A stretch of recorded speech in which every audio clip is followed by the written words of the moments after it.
Quranic science. A few of the correct claims in the Quran were already extant among the prevailing religions such as Christianity and philosophers of the earlier times.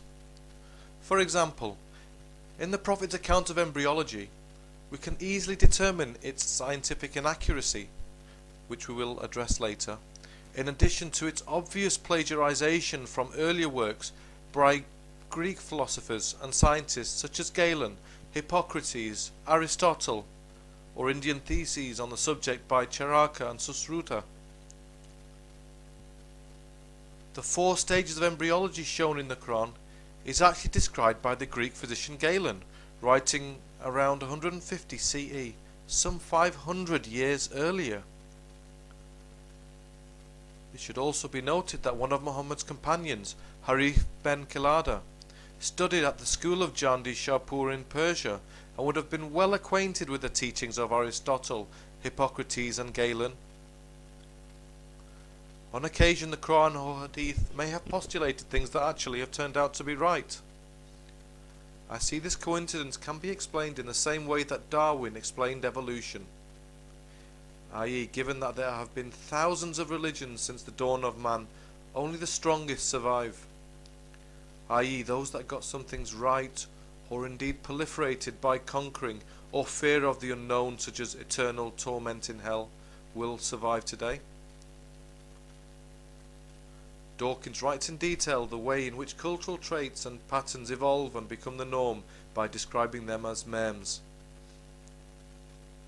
Nevertheless, I am yet to be convinced by any claims that are postulated as miracles in the Quran.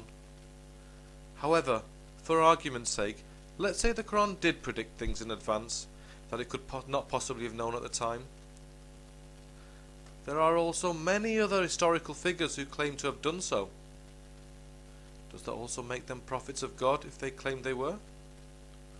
Were scientists such as Epicurus divinely inspired? The best example is a famous Latin poem summarizing Epicurean philosophy, 341 BC to 270 BC, some 1000 years earlier, which in my opinion far outdoes the Quran in both clarity and quantity of marvelous scientific predictions.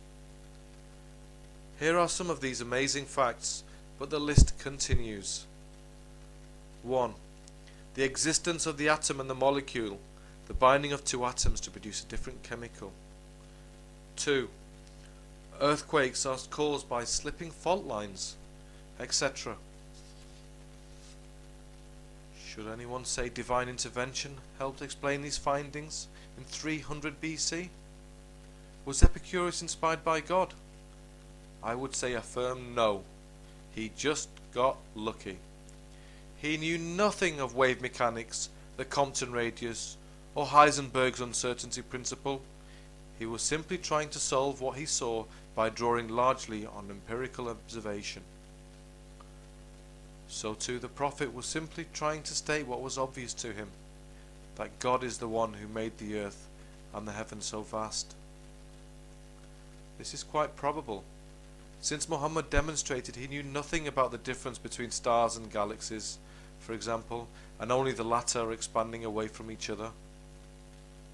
The stars within our galaxy, which comprise by far most of what Muhammad would have imagined as the visible heavens, are not expanding, but are held in place by gravity. Just imagine the lost opportunity here. Allah could have given Muhammad the most incredible proof of scientific prescience by having him describe the difference between star systems and galaxies, or even stating Hubble's law of expansion, perhaps with exact figures, at least the added point that the rate of expansion is accelerating.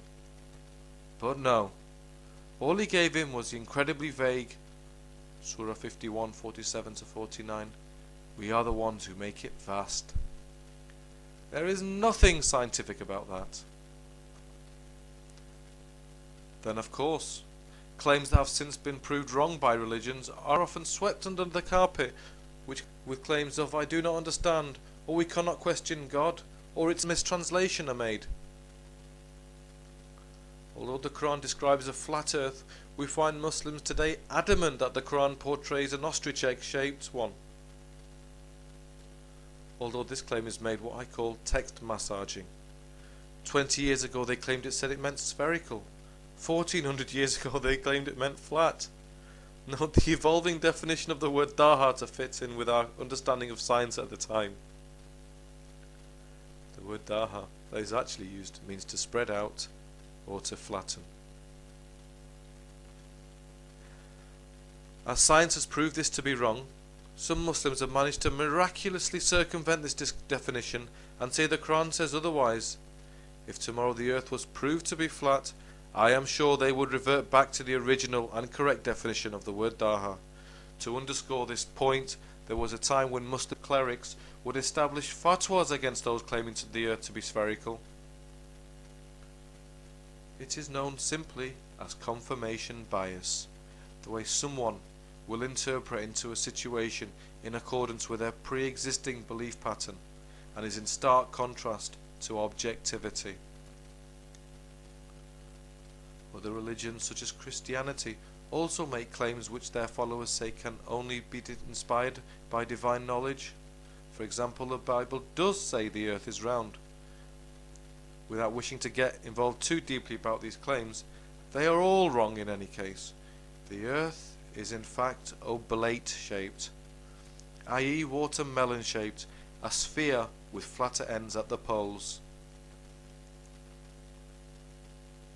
Another example of confirmation bias is the way in which many Muslims will resort to only looking at Islamic scholars for explanations, whereas most scientists will look across a range of sources and conduct their own investigations, test and then retest after eliminating control factors before even attempting to reach any hard-found conclusions.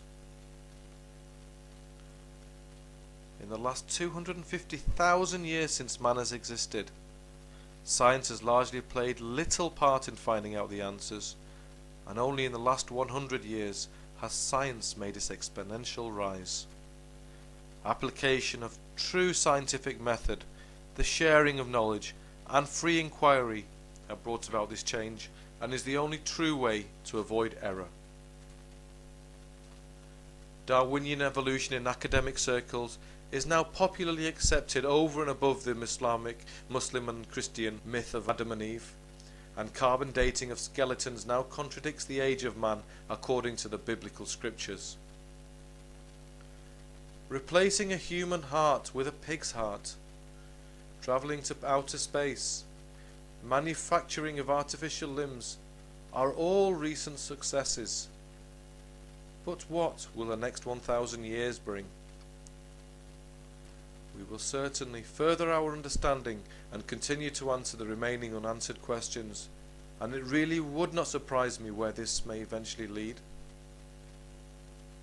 Perhaps even artificial creation of human beings?